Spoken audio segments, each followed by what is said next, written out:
Oi, pessoal. Vamos chegar?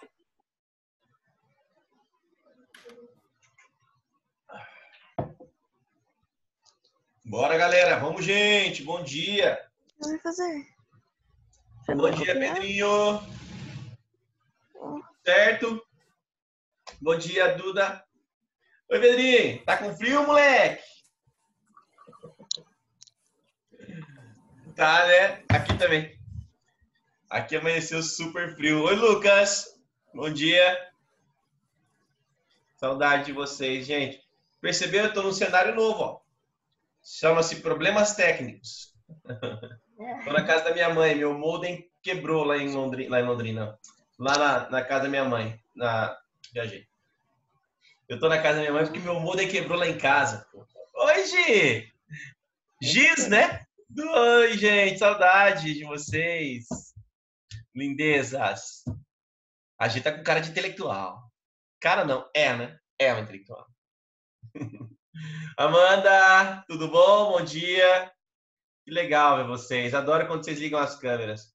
Oi, Hugão. Fala, monstreza. Oi, Maria. Bom dia. Bom, gente. O Suzuki pediu para eu falar com vocês sobre a feijoada. Feijoada que vai ser realizada... Oi, Aninha. Que vai ser realizada na semana que vem, né? No primeiro dia de férias de vocês. Vou deixar vocês com a barriga cheia para as férias. E uma coisa interessante é que essa feijoada ela vai ser feita no formato drive-thru, né? Porque vocês não podem se aglomerar. Nós estamos respeitando até os 45 do segundo tempo. Não vai ser agora que a gente vai fazer uma coisa errada. Então, vai ser uma feijoada que eu vou fazer no colégio, tá? A gente vai criar uma maneira segura de você receber, pegar essa feijuca. Vai ser a melhor de todos os tempos, tá? Com certeza. E aí, a doação é que nós estamos fazendo o estudo. O Suzuki não sabe ainda se quer ajudar uma família ou se quer ajudar uma instituição. Então, essa decisão cabe a ele, não a mim. A minha parte do projeto é fazer a feijuca. E ele está estudando algumas possibilidades. Agora, a feijoada, vocês vão poder pegar até 2 marmitas de feijuca, e cada marmita dá para 2 pessoas comerem, né?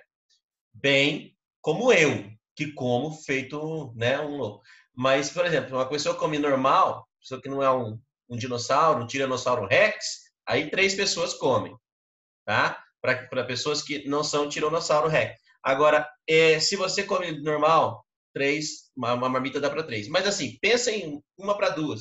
Então, e aí você vai poder pegar até 2. Ou seja, né, você vai poder pegar 2 marmitas para servir 4 pessoas. Beleza? Mas eu tenho certeza que rola para mais pessoas também. Beleza? Aí, o que mais? Tá. E aí ele vai passar para vocês nas próximas semanas, nas próximas horas ou nos próximos dias, um formulário para você preencher. Se você quer uma ou 2, se você quiser, né? Ou se você quer uma ou 2, tá? Então esse é um Google Forms. Você vai responder tipo aquelas pesquisinhas, sabe, que eles fazem com vocês, e rapidinho você responde. Só para a gente ter uma ideia, porque vocês já são em 220 a escola toda. Então, se 220 pessoas quiserem 2 marmitas, eu tô frito. Mas é claro que eu vou conseguir, porque eu manjo da bagaceira. Então, fica tranquilo. Se tiver com fome, pede 2. Não tem problema, tá? Só preciso que você se organize aí para responder esse formulário que ele vai passar depois. Beleza? Falamos do japonês, falamos da feijoada, agora vamos falar de República Velha. Nós, cara, nós estamos em 1917, 1915. É muito legal isso, porque a gente está com super tempo a nosso favor, tá? Então, hoje, eu vou poder dar um ênfase para vocês em detalhes. E outra coisa, vocês receberam o roteiro atualizado, né? Então beleza. Então tá, então vamos para lá, vamos o roteiro atualizado. Eu acho que aqui está Cadê você? Roteiro Actualization. Ah, tá. Beleza. Aqui, isso mesmo. Então, a gente está aqui, ó, na semana passada nós vimos sobre os movimentos, as revoltas, né, no período do Brasil republicano, e agora, tipo assim, nosso ponto de partida será o governo do presidente Venceslau Braz. Por que eu fiz essa divisão? Por que eu fiz por que essa segunda parte da República Velha é o Venceslau? Porque o Venceslau Braz ele vai restaurar, presta atenção, ele é o presidente que restaura a política do café com leite. Ele é o cara que restaura. Porque o presidente que antecedeu o Venceslau Braz foi o Hermes da Fonseca, tá? Que é o presidente que foi eleito numa dissidência entre São Paulo e Minas. Lembra? Eu falei para você da campanha civilista, lembra? Campanha civilista, Hermes contra Rui Barbosa. Hermes da Fonseca ganhou com apoio de Minas, Rui Barbosa perdeu com apoio de São Paulo. Aquela época, então, aquele presidente quebrou a política do café com leite. E aí, o Venceslau, ele vai restaurar, porque é o primeiro presidente eleito depois da quebra. Então, São Paulo e Minas Gerais eram favoráveis à eleição do Venceslau Braz, que venceu com facilidade, porque quando o cara tinha o apoio de São Paulo e Minas, vitória na certa, tá? Você quer o nome desse acordo? Eu nunca vi cair, mas vai que caia, né? Esse acordo de renovação dos laços patrimoniais entre São Paulo e Minas Gerais, até rimou, tá? É chamado de Pacto de Ouro Fino. Pacto de Ouro Fino. Tá? Pelo Pacto de Ouro Fino, né? Essa política do café com leite foi restaurada. Beleza, vamos embora. Então, vamos falar do Venceslau. O presidente Venceslau, isso. O presidente Venceslau Braz, ele foi um presidente diferente também, não só por isso, mas também pelo fato de ele ter sido nosso presidente da guerra. Ele é o conhecido presidente da guerra. Foi ele que governou o Brasil no contexto da Primeira Guerra Mundial. E é no governo dele que foi feito o nosso Código Civil Republicano. O primeiro Código Civil brasileiro republicano.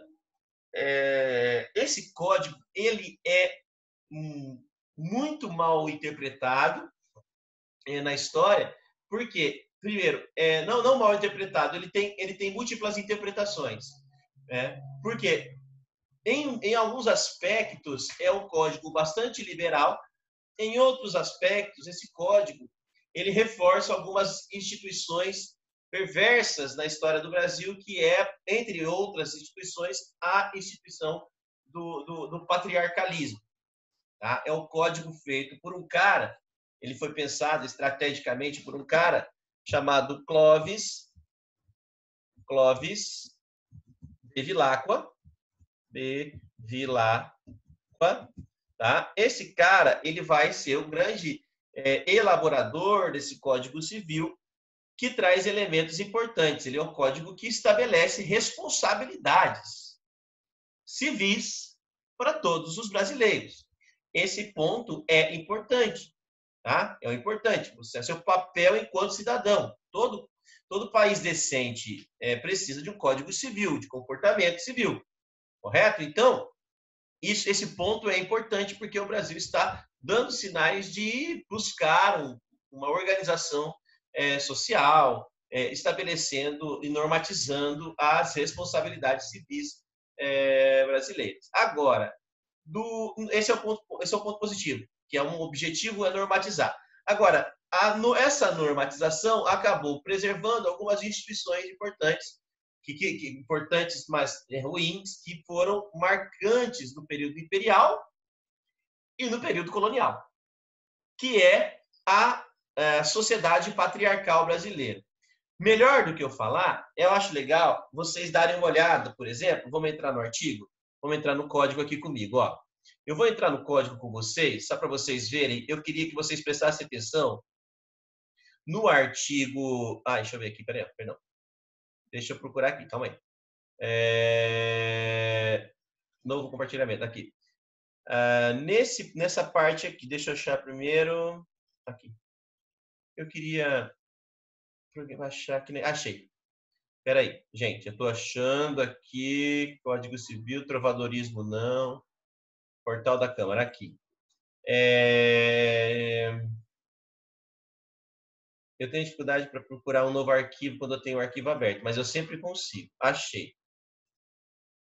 Vocês estão vendo? Levanta o positivinho, o dedinho positivo. Tá vendo, Gi? O código? Tá? Tá vendo? Então, beleza. É que eu estava vendo você aqui na minha telinha, Gi, por isso que eu perguntei. Tá? Então, beleza, gente. Olha o artigo 233 do Código Civil de 1916. Ó, tá vendo aqui? O Código Civil diz: a obrigação de sustentar a mulher cessa para o marido quando ela abandona sem justo motivo a habitação conjugal e esta recusa voltar. Nesse caso, o juiz pode, segundo as circunstâncias, ordenar em proveito do marido e dos filhos o sequestro temporário de parte dos bens, do parte dos rendimentos particulares da mulher. Ou seja, a mulher, ela está submetida à autoridade do marido e ela tem aquela tradição da obrigação matrimonial que a gente remonta ao período medieval. Correto? A mulher está submetida à autoridade do marido.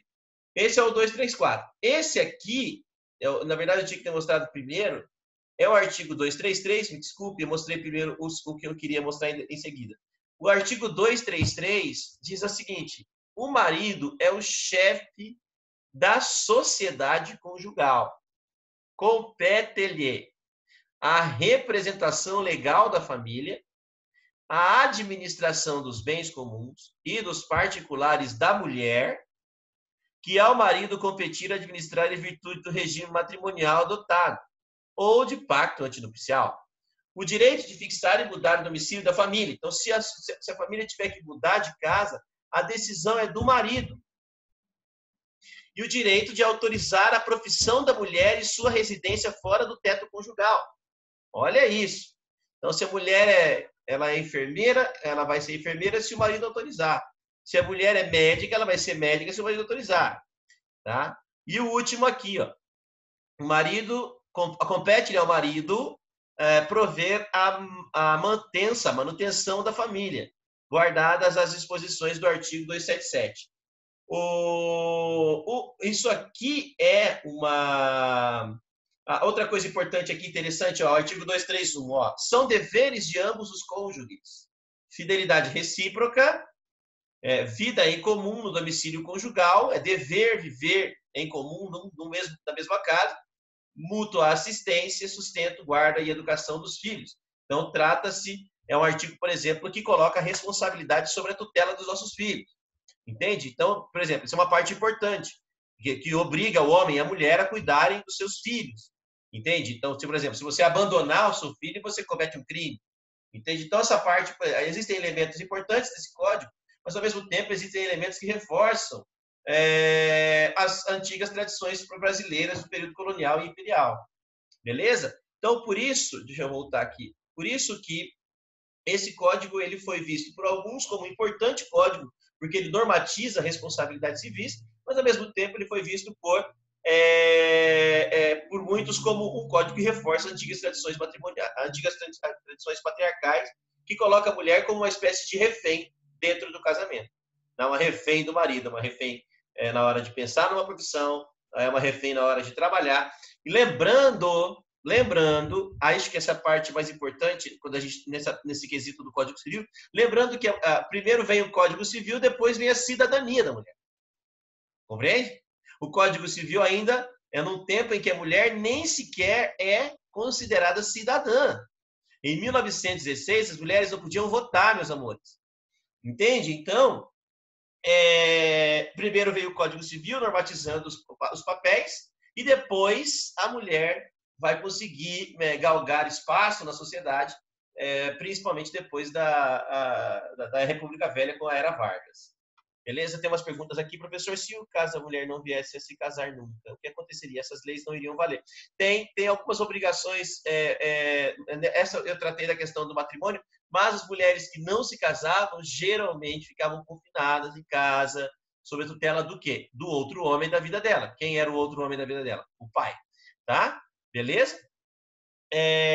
Rafa, esse momento da República é a República Oligárquica? Exatamente, Marco. Exatamente. Beleza? Tranquilão? Boas perguntas. Vamos lá, vamos partir aqui para a próxima. Vamos voltar para o nosso arquivo. Beleza. Bom, o Brasil também participa da guerra. Isso aqui é importante porque a participação do Brasil na guerra diz muito sobre a nossa diplomacia. Nesse momento, o Brasil era um país submetido à autoridade dos Estados Unidos, agora, lembrando, né, que o Brasil e Estados Unidos se aproximaram suas relações diplomáticas desde o advento da República Brasileira, correto? Não esqueça isso, isso é importante. Porque toda vez que você falar em diplomacia brasileira, você tem que pensar, a diplomacia brasileira era muito próxima da Inglaterra, na monarquia, e a diplomacia brasileira muito próxima dos Estados Unidos, da República. Beleza? E se a nossa relação com os Estados Unidos era muito próxima, na República, nós vamos participar ao lado dos Estados Unidos nas guerras. E aí os americanos entram na guerra, depois de terem navios afundados pelos alemães. Mas, assim, eu vou dar uma aula rápida para vocês de história geral sobre esse assunto, que a entrada dos Estados Unidos na Primeira Guerra Mundial, ela tem uma razão técnica e uma razão econômica, tá? Primeira Guerra Mundial, que aconteceu entre 1914 e 19. A entrada dos Estados Unidos na guerra por questões técnicas é por causa disso que eu falei, tá? Eles foram atacados pelos alemães e entraram no conflito. Tá? Essa é a razão técnica da entrada dos Estados Unidos no conflito. Mas existe uma razão econômica para a entrada dos Estados Unidos na guerra. Tá? Qual é a razão econômica? Você não pode esquecer que os Estados Unidos tinham grande interesse no comércio europeu. E a Alemanha, no começo da guerra, a Alemanha conquistou territórios estratégicos dos Estados Unidos da América. E esse expansionismo alemão no início da guerra, lembra do plano Schlieffen, plano alemão de conquista de territórios rápidos, né? Isso acabou afetando os interesses americanos e o principal motivo, além dos territórios conquistados pela Alemanha, diminuírem o espaço de atuação econômica dos Estados Unidos, o fato da Alemanha ter a Inglaterra como grande inimiga na guerra. Por quê? Os Estados Unidos tinham a Inglaterra como a sua grande parceira econômica na Europa. Entende? Então, a Alemanha ameaçava espaços que eram importantes estrategicamente para os Estados Unidos e ameaçava o maior parceiro econômico dos Estados Unidos da Europa, que era a Inglaterra.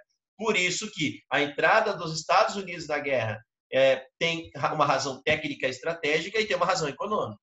E como os Estados Unidos entraram, nós entramos ao lado dos Estados Unidos. E é claro que nós rompemos as nossas relações diplomáticas com a Alemanha. Beleza? Mas o que a gente fez na guerra? A nossa participação na Primeira Guerra Mundial, ela foi muito modesta. Tá? Ela foi modesta nas duas, na verdade, mas na Primeira Guerra Mundial nem sequer soldados nós enviamos para os campos de batalha. Tá?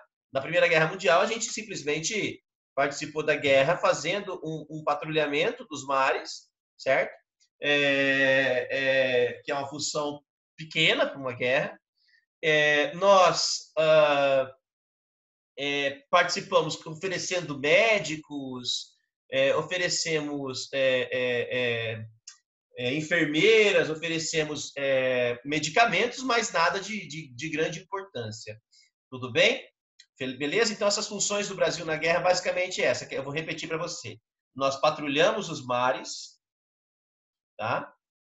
Nós oferecemos médicos e enfermeiras e também fornecemos medicamentos. Essas foram as funções do Brasil na Primeira Grande Guerra Mundial, que acabou com 10 milhões de pessoas mortas. Beleza? Agora, tem uma coisa interessante, é que a Primeira Guerra Mundial para a indústria europeia. Então, a indústria europeia para, tá? E ela só vai usar, a indústria europeia só vai atuar na produção de duas coisas. A indústria europeia praticamente se destinou, durante o conflito, a produzir armas e munições.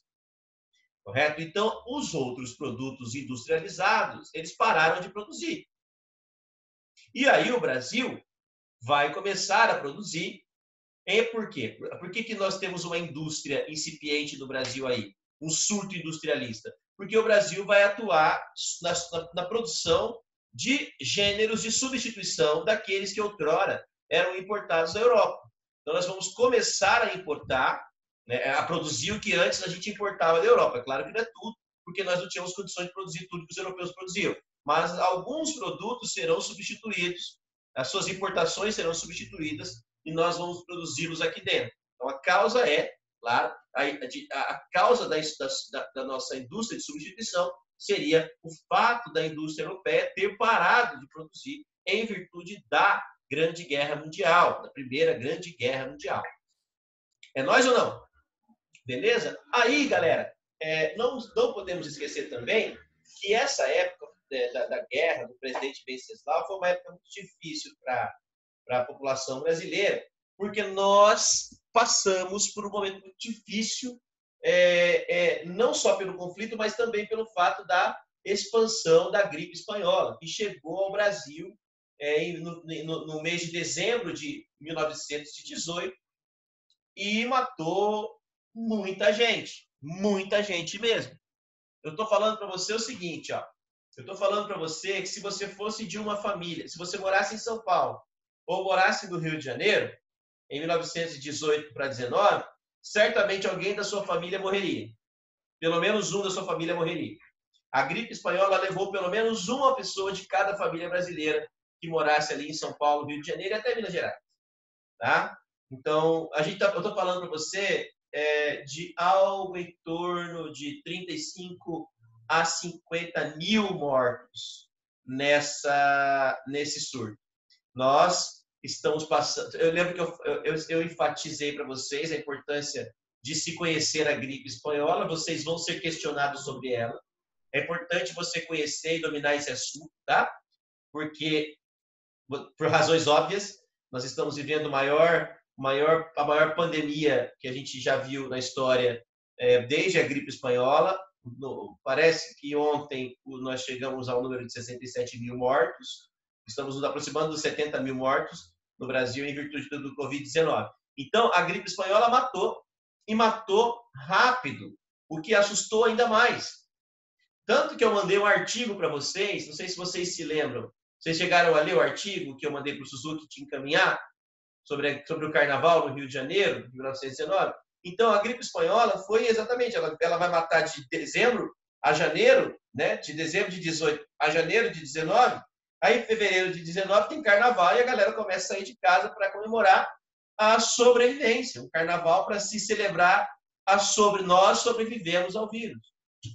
Entende? Chegou a um ponto, para quem não leu o artigo que eu mandei na semana passada, chegou a um ponto das pessoas serem enterradas vivas. Assim, no Brasil tinha tanta gente, morreu tanta gente que a defesa sanitária as pessoas estão quase mortas e elas já eram jogadas em cova rasa.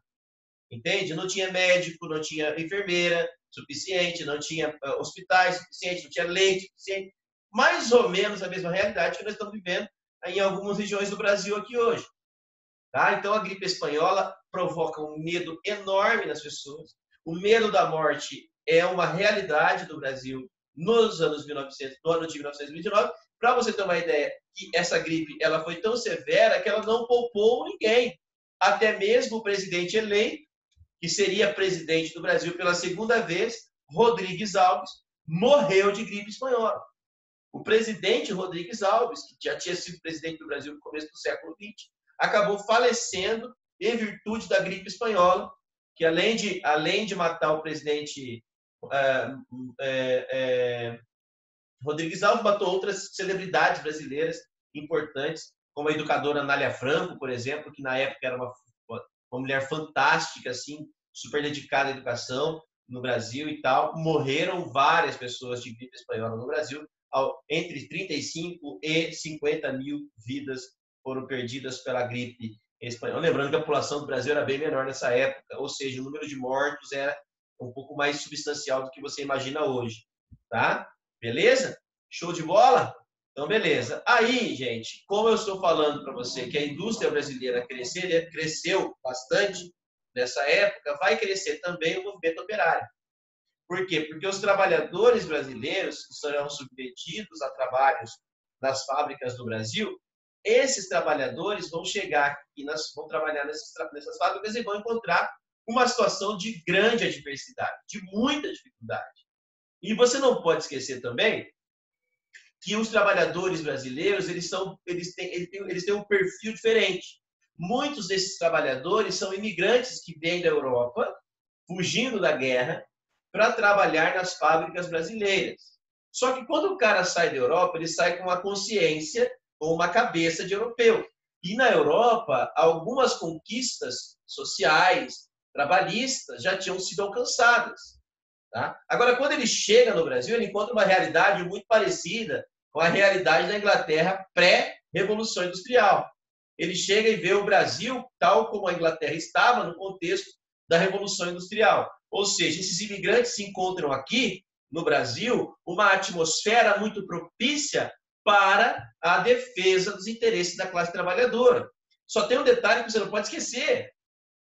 O Brasil dos anos 1920, ou dos anos entre 15 e 20, né, o Brasil, nessa época, não tinha leis que defendiam a classe trabalhadora. Os trabalhadores brasileiros eram submetidos a trabalhos forçados, a longas jornadas de trabalho, as crianças trabalhavam, as mulheres ganhavam menos do que os homens, tipo a Inglaterra daquela Revolução Industrial do passado. Então, como eu falei, no Brasil havia um clima muito propício para a propagação das ideias trabalhistas, porque não havia leis que protegiam a classe trabalhadora, certo? E por isso muitos imigrantes vão participar desse movimento operário que vai lutar por direitos trabalhistas no Brasil. Tem uma pergunta aqui, deixa eu parar rapidinho. Tá, beleza, Ju? Deixa comigo. Então, parando, deixa eu voltar aqui, peraí. Então, gente, aqui nesse movimento operário, tá? A classe trabalhadora brasileira tem que ser dividida em dois pedaços, tá? O trabalhador que já é brasileiro, certo? E o trabalhador que vem de fora. Esse trabalhador que vem de fora é o imigrante. Ele vem da onde? Ele vem da Europa. Ele vem da Europa por quê? Ele vem da Europa porque a Europa está passando por guerras. Você sabe disso, tá? Agora, tem dois momentos que nós temos imigrantes chegando no Brasil. No século XIX e no século XX, certo? Imigrantes vêm para o Brasil no século XIX, imigrantes vêm para o Brasil no século XX. Agora, quem é o imigrante que veio para cá no século XIX? Para que ele veio? Para que ele veio? Ele veio para substituir os escravos das lavouras de São Paulo. Então, o imigrante do século XIX vem para cá para trabalhar no campo, para trabalhar na lavoura de café lá no século XIX. Como ele vai ficar aqui por muitos anos, né, ele é um cara que vem trabalhar no campo. Agora, o imigrante que vem para o Brasil nessa segunda fase de migração, ele vem da Europa também. Tá? E ele vem para o Brasil trabalhar na indústria brasileira. Tá? Ele vem para trabalhar na cidade. Ou seja, nas duas fases, a primeira leva de imigrantes que chega no Brasil vem para trabalhar no campo. A segunda leva de imigrantes que vem trabalhar para o Brasil vem trabalhar na cidade. Tá? Agora, não esqueça que ambos, agora, tanto aquele imigrante mais antigo que está aqui há mais tempo, quanto esse imigrante que está aqui há pouco tempo, ambos estão trabalhando na cidade, estão trabalhando nas fábricas brasileiras. São os imigrantes italianos que vêm para cá. E esses caras que chegam aqui agora, nessa época, eles já trazem consigo pensamentos, né, ideias trabalhistas lá da Europa. Tá? Agora, tem uma coisa que você precisa saber. Não era permitido que imigrantes participassem de qualquer movimento político no Brasil. Tá? Nenhum imigrante podia participar de qualquer movimento de natureza política aqui dentro. Deixa eu perguntar, deixa eu ver aqui, peraí. Sim, Fih. Por exemplo, imigrantes italianos, tá? Imigrantes poloneses, imigrantes alemães, muitos, mas a grande maioria é imigrantes italianos, tá? A maioria. Por quê? Porque os italianos já vinham no século XIX. Então, pelo fato de já ter imigrante aqui no Brasil, né, italiano, o número de italianos foi bem maior. Na verdade, os italianos se espalharam pelo mundo nessa época e o Brasil foi apenas um dos destinos. Tem muitos imigrantes, por exemplo, que vão para os Estados Unidos, tá?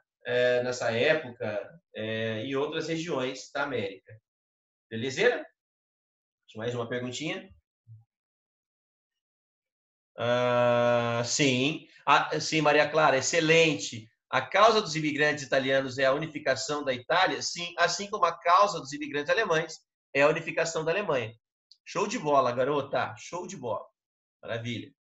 Beleza? Bom, aí, gente, como eu falei, o governo brasileiro, atento a essa chegada de imigrantes, esses caras, o governo brasileiro vai criar um mecanismo para evitar que esses imigrantes participem desses movimentos políticos. Então, se o imigrante for flagrado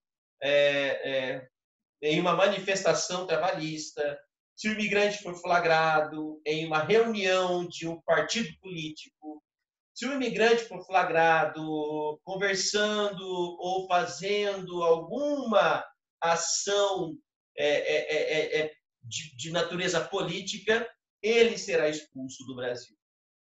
Porque existe uma lei no Brasil que expulsa imigrantes envolvidos em atividades políticas. Eu me refiro à Lei Adolfo Gordo, de 1907.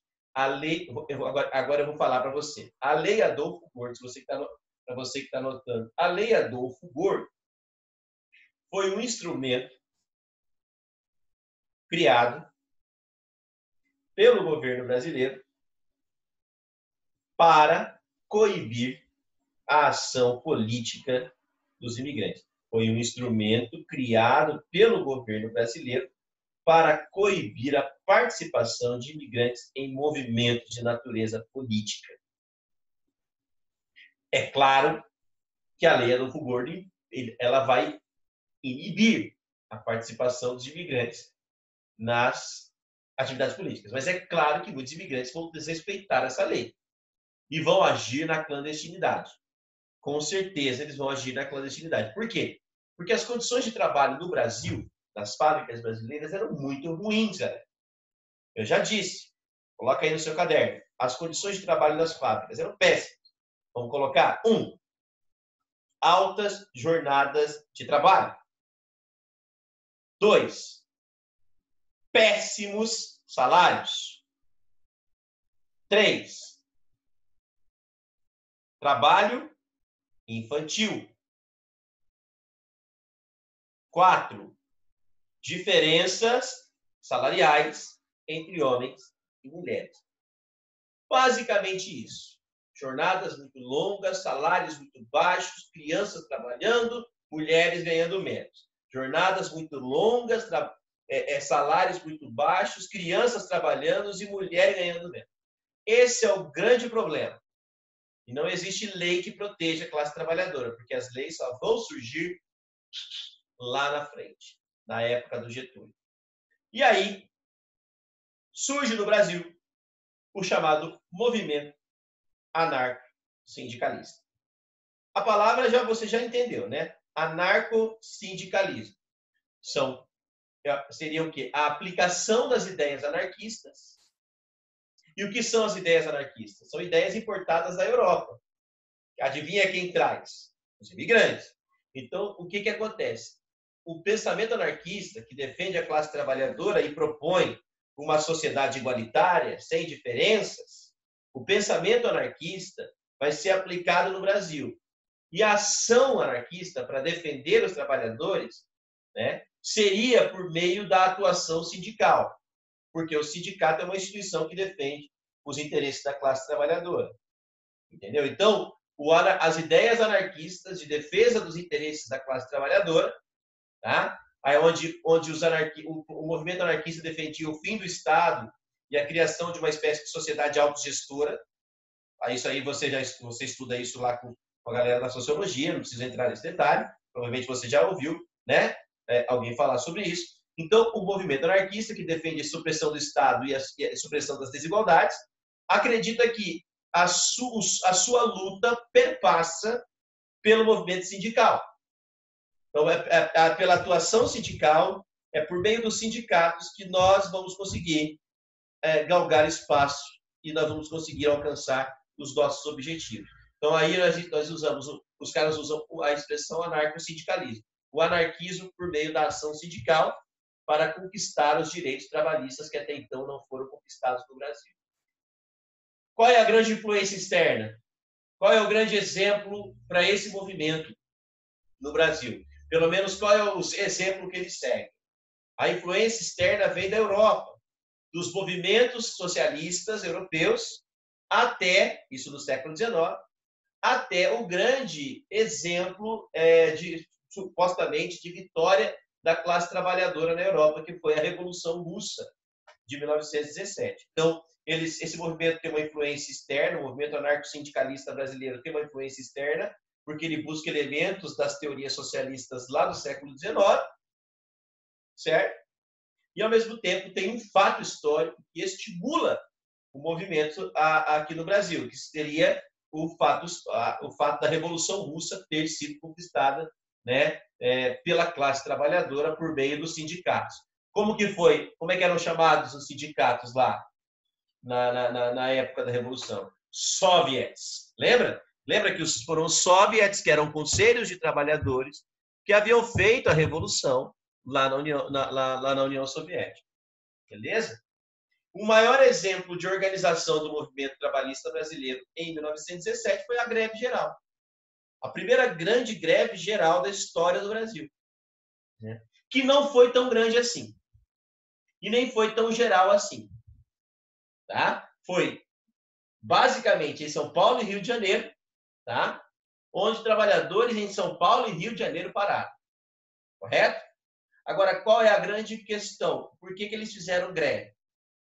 Por causa daquilo tudo que eu falei, das péssimas condições de trabalho, salários baixos e longas jornadas, e também, olha só, isso aqui é muito importante que você coloque aí, eles questionavam o preço dos aluguéis nas cidades do Rio de Janeiro e São Paulo. Os aluguéis eram muito altos em São Paulo e no Rio, para esses trabalhadores trabalharem e pagarem suas contas, o dinheiro não dava. Então, a greve geral é por conta de melhores condições de trabalho e também contra o aumento, o preço alto dos aluguéis em São Paulo e Rio de Janeiro. Até hoje, os aluguéis em São Paulo e Rio de Janeiro são mais caros que qualquer lugar do Brasil.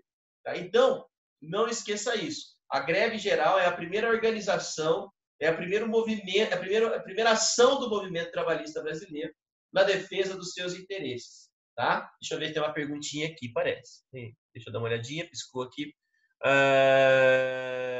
Era coibido. O sindicalismo era coibido, sim. Tá? Beleza? Depois ele vai ser ilegal, Vi. O Partido Comunista Brasileiro que vai surgir já na clandestinidade. Tá? Sim, Maria Clara, com certeza teve menções às ideias de Marx, influenciaram sim. Tá? Beleza? Qual tipo de sociedade os anarquistas buscavam? Lucas, uma sociedade, a proposta anarquista é a supressão do Estado por meio e a edificação de uma sociedade autogestora sem classes sociais. Essa é a proposta dos anarquistas, que pediam que esse caminho podia ser um caminho pacífico, tá? Ou podia ser um caminho radical por meio do terrorismo, né? Por meio da destruição do Estado através de atividades violentas e terroristas. Beleza? Gente do céu, tá faltando 50 segundos. A gente volta na semana que vem para encerrar a República Velha, ó, tá? Vamos entrar na década de 20, praticamente vamos encerrar, tá? E a semana que vem a gente continua esse assunto do ponto onde nós paramos. Vou colorir aqui para a gente lembrar que nós estamos aqui. Eu vou dar uma retomada na greve geral, mas como eu sempre faço, dou uma retomada no passado para começar a aula da semana que vem. Tá bom? Tô morrendo de saudade de vocês, viu? Beleza? Seus bonitos. Fica com Deus. Beijinho, coraçãozinho para vocês. E se